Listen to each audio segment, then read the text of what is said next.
Hello everyone, good morning. My voice feels a little rough because this is the first time I've actually spoken so far today. But it is Thursday, December 3rd. It's about 9 a.m. So I've been up and working for about an hour. This is generally my setup. I just sit on my couch, watch YouTube while I work. But I got just randomly expired because I was watching, I don't know if it's gonna show up, but Getting Higgy With It. I'll link her channel down below, but she is doing Vlogmas every day. I am not. But I just thought I would film a little bit of a reading vlog over the next week or so while I finish Little Secrets. But I only read at night, so I probably won't be talking about that for a little bit. But how has your December been going so far? I've got my tree up right here. This is my first real adult fake tree. It's about 7 feet or so. Yeah, so this video will be partially a reading vlog. We're gonna call it Vlogmas because it's December. But realistically, it's probably just gonna be me sitting in my apartment complaining about work.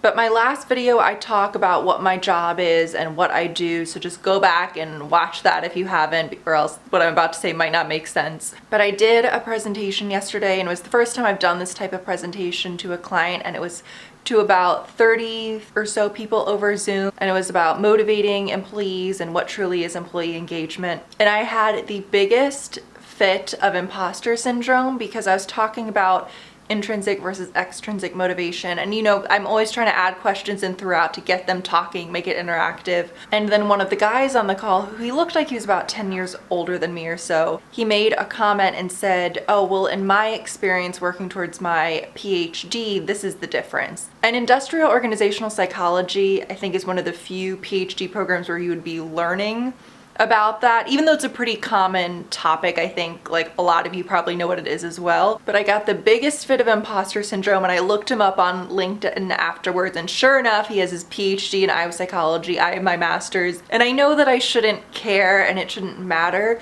but then for the rest of the session, I know that I wasn't presenting as well as I could have because I just kept thinking there's someone who's already more qualified than me already at this other company. Like, why am I even the one presenting about this to them? And I just kept thinking the whole time, he's probably thinking in my head, oh, this idiot, I know more than her, which is a horrific mindset for me to have. I don't know, and I've just been feeling down the rest of the day today, even though that was yesterday.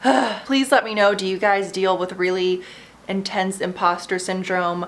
I deal with it a ton, mainly because, you know, I'm 29, and most of the time I'm presenting to people who are managers and leaders who are at least, you know, minimum 10 to 15 years older than me, and I'm essentially sort of coaching them through my presentations. And it's just, I know I should have more confidence in myself, but it's really, really intimidating. But anyway, I hope you guys, your week is going well. I'm gonna go keep working away, and I'll probably see you guys later tonight when I start reading some more.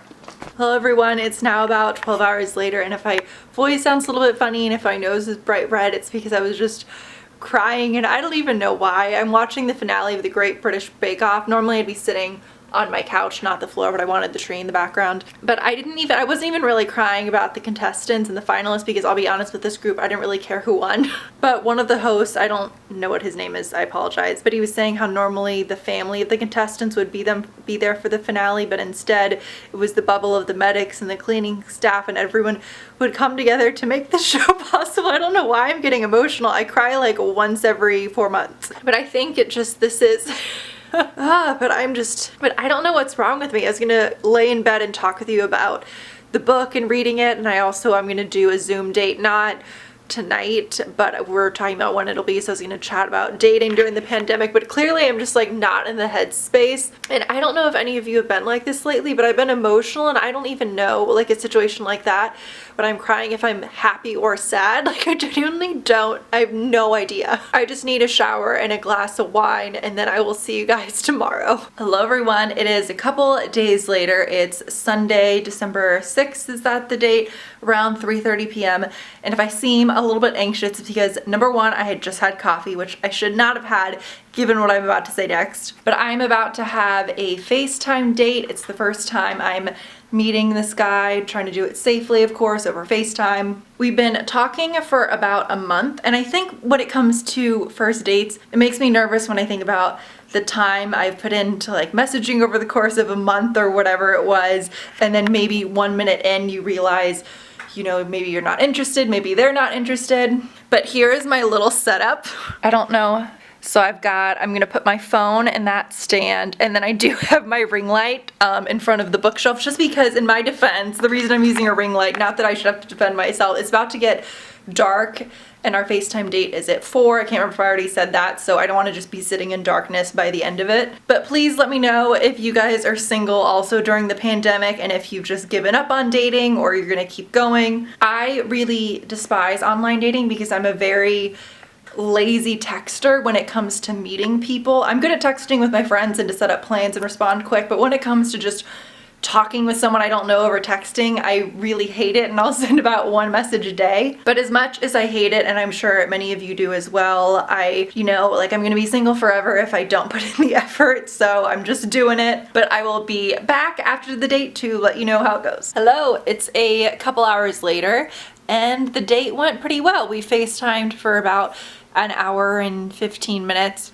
and he was super nice. I think we'll probably have another FaceTime a date later down the road. But I highly recommend, if you're someone who has social anxiety about dating, this is actually a decent time to date because you don't have to go through the stress of getting ready and driving out and meeting someone and all of that stress. You can just, do it over the phone. But let me know if you all, I think I asked this before, but let me know if you're single, how you're handling this, because I think being single or being in a relationship during this are just really challenging, but in just polar opposite ways. They have their own difficulties when you're being stuck inside alone for extended periods of time, or stuck inside with a significant other. Also, I don't think I explained before, because there's probably just a random clip of me making gingerbread houses. Our work sent them to us, and then we had to build them and send in a photo. But I think, I'll admit, I had a little bit too much wine last night making them, and I'm feeling a little bit hungover because I've just always had horrific hangovers no matter how little alcohol I've had.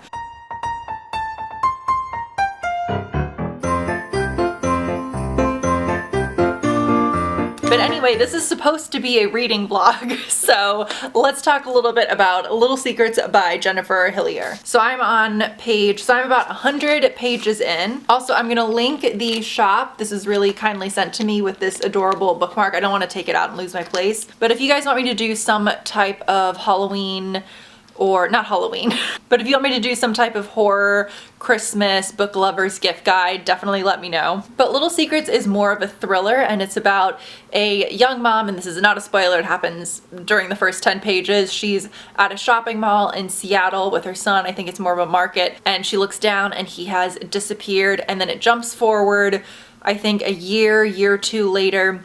Her husband, she finds out, is cheating on her, and I'm not really sure what's gonna happen next, but I get the impression that because of her built-up anger over her son's disappearance and still not knowing where he is, I think she's going to take it out on either her husband or become obsessed with the young woman he is cheating on her with. Really fun and fast-paced so far. And now to make this feel a little bit more like Vlogmas, I'm gonna go ahead and show you all the Christmas lights in my apartment.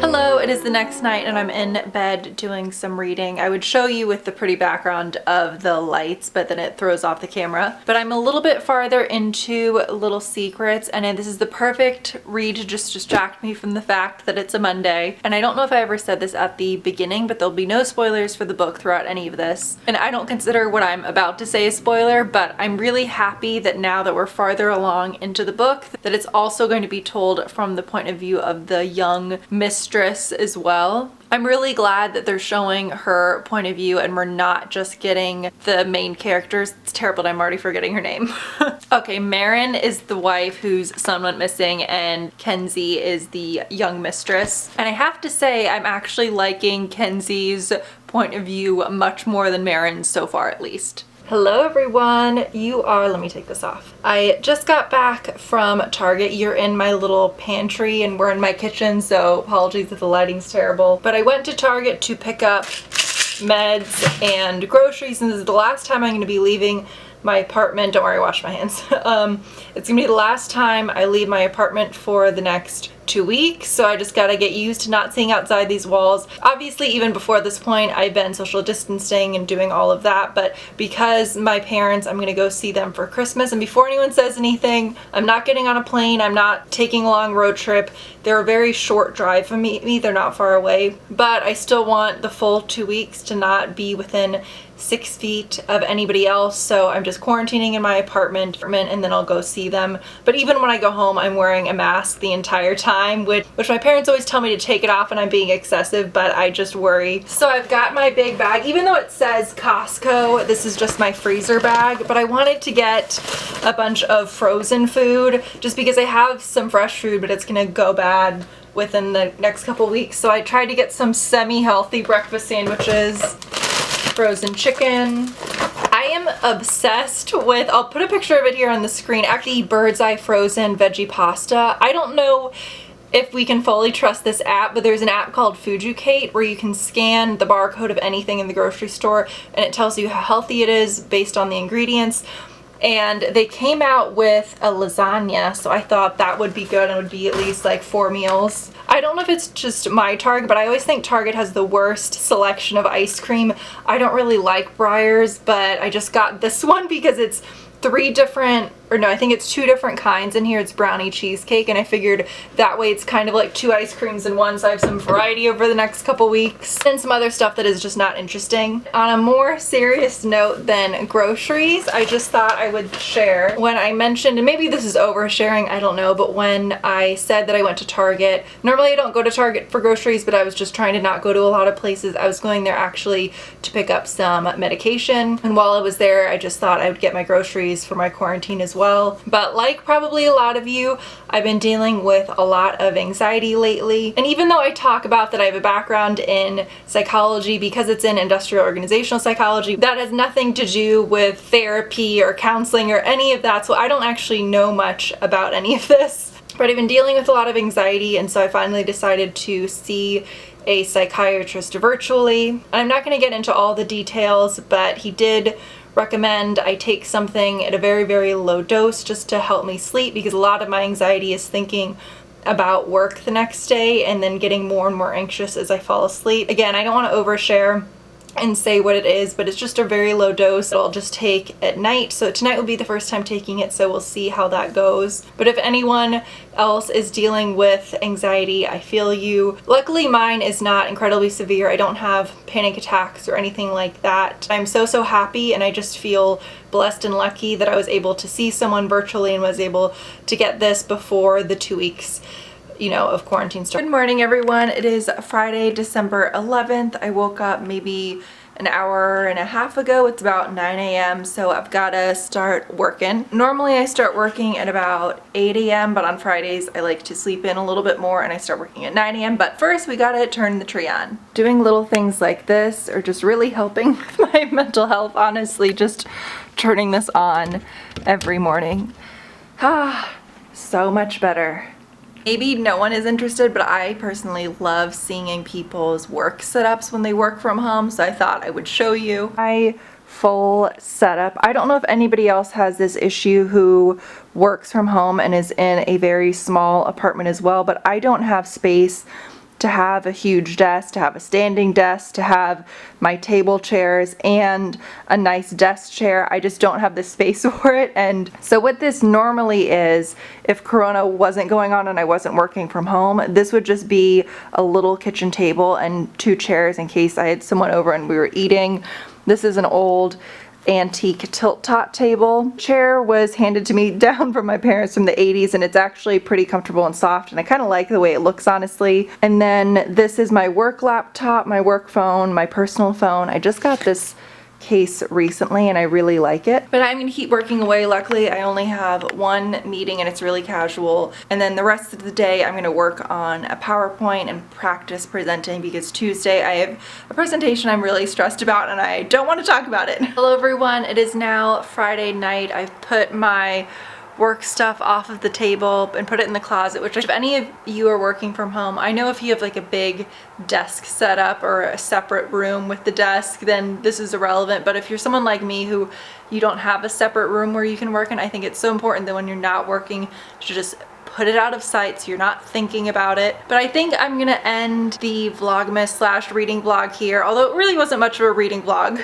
I was gonna film until I finished the book, but I think then this video would be about 35 minutes long. So if you are interested in a part 2 as I keep reading it, definitely let me know because I really enjoyed doing this. But definitely expect a big book declutter, favorite books of 2020, and also tips for introverts public speaking. I phrased that weird, but you know what I mean because I got a lot of requests for that. I hope you guys are safe and doing well, and hopefully your anxiety isn't too high, and I'll see you in the next one.